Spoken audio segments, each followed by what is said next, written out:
পতি পত্নীৰ মাজত সুন্দৰ সম্পৰ্ক বৰ্তাই ৰখাৰ তিনিটা দিহা। স্বামী আৰু স্ত্ৰীৰ সম্পৰ্কটো বিশ্বাস, মৰম আৰু বুজাবুজিৰ ওপৰত ভিত্তি কৰি গঢ় লৈ উঠে। মই ইয়াত উল্লেখ কৰা ৩০টা দিহাই আপোনালোকৰ দাম্পত্য জীৱন সুখী আৰু দীৰ্ঘস্থায়ী কৰাত সহায় কৰিব। ১. পাৰস্পৰিক সন্মান। একেবাৰে মূল কথাটো হ'ল এজনে আনজনৰ প্ৰতি সন্মান থকা। কথা বতৰা আৰু ব্যৱহাৰত কেতিয়াও সন্মান হানি কৰিব নালাগে। ২. খোলাখুলি কথা পতা। মনৰ কথা কেতিয়াও লুকুৱাব নালাগে। কিবা সমস্যা হ'লে বা ভাল লাগিলে সেয়া খোলাখুলিভাৱে জনাওক।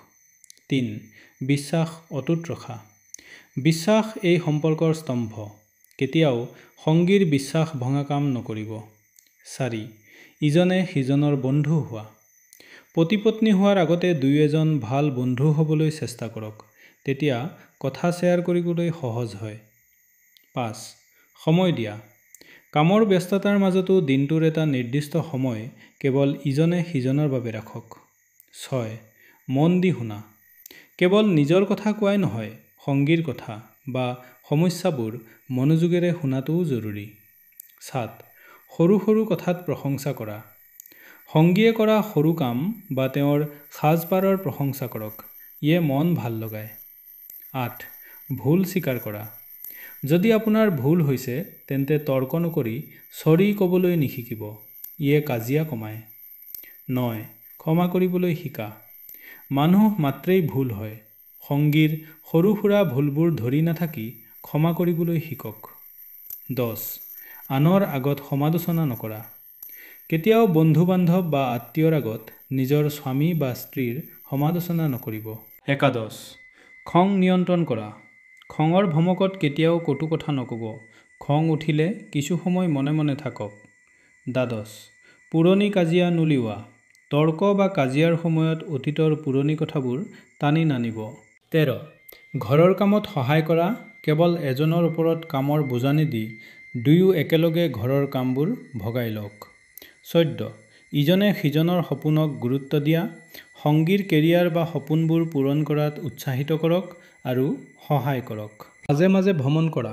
একঘেয়েমী জীৱনৰ পৰা মুক্তি পাবলৈ মাজে মাজে ক'ৰবাত ফুৰিবলৈ যাওক। উপহাৰ দিয়া। কেতিয়াবা বিশেষ দিনত বা কোনো কাৰণ নোহোৱাকৈয়ে সৰু সুৰা উপহাৰ দি সংগীক আচৰিত কৰক। ১৭. ব্যক্তিগত সময় দিয়া। সকলো সময়তে একেলগে থকাৰ পৰিৱৰ্তে মাজে মাজে সংগীক নিজৰ বাবে অকণমান সময় বা বিৰতি দিয়ক। ১৮. তুলনা নকৰা। আপোনাৰ সংগীক কেতিয়াও আনৰ স্বামী বা স্ত্ৰীৰ সৈতে তুলনা নকৰিব। প্ৰতিজন মানুহেই অনন্য। ১৯. একেলগে সিদ্ধান্ত লোৱা। ঘৰৰ সৰু বা ডাঙৰ যিকোনো সিদ্ধান্ত দুয়ো আলোচনা কৰি লওক। ২০. শহুৰ-শাহু বা পৰিয়ালক সন্মান। ইজনে সিজনৰ মা-দেউতা আৰু পৰিয়ালক নিজৰ বুলি ভাবি সন্মান কৰক। ২১. আৰ্থিক স্বচ্ছতা। টকা পইচাৰ বিষয়ত দুয়োৰে মাজত স্বচ্ছতা থাকিব লাগে। খৰচ আৰু জমাৰ বিষয়ে দুয়ো অৱগত হওক। ২২. একেলগে হাঁহিবলৈ শিকা। জীৱনটো বেছি গম্ভীৰ নকৰি মাজে মাজে ধেমালি কৰক আৰু একেলগে হাঁহক। ২৩. ৰোমাঞ্চ জীয়াই ৰখা।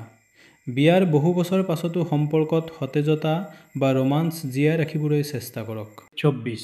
ধৈৰ্য ধৰা। সকলো সময় একে নাযায়। বিপদৰ সময়ত বা বেয়া দিনত ধৈৰ্য ধৰি ইজনে সিজনৰ সাহস হওক। ২৫. গোপন কথা গোপন নৰখা। নিজৰ মাজৰ গোপন কথা বা বেডৰুমৰ কথা কেতিয়াও বাহিৰত প্ৰকাশ নকৰিব। ২৬. স্বাস্থ্যৰ যত্ন লোৱা। ইজনে সিজনৰ শাৰীৰিক আৰু মানসিক স্বাস্থ্যৰ খিয়াল ৰাখক। ২৭. মইৰ সলনি আমি। কথা বতৰাত মই কৰিলোঁ বুলি কোৱাতকৈ আমি কৰিলোঁ বুলি ক'লে আপোনভাৱ বাঢ়ে। ২৮. মৰম প্ৰকাশ কৰা। মৰমবোৰ কেৱল মনতে পুহি নাৰাখিব। মাজে মাজে মুখ খুলি ভাল পাওঁ বুলি কওক।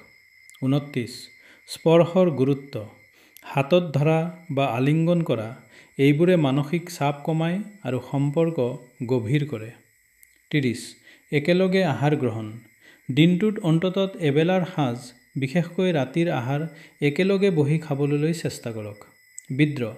এই দিহাসমূহৰ উপৰিও সকলোতকৈ ডাঙৰ কথা হ'ল পৰিস্থিতি যিয়েই নহওক ইজনে সিজনৰ হাত কেতিয়াও এৰি নিদিব।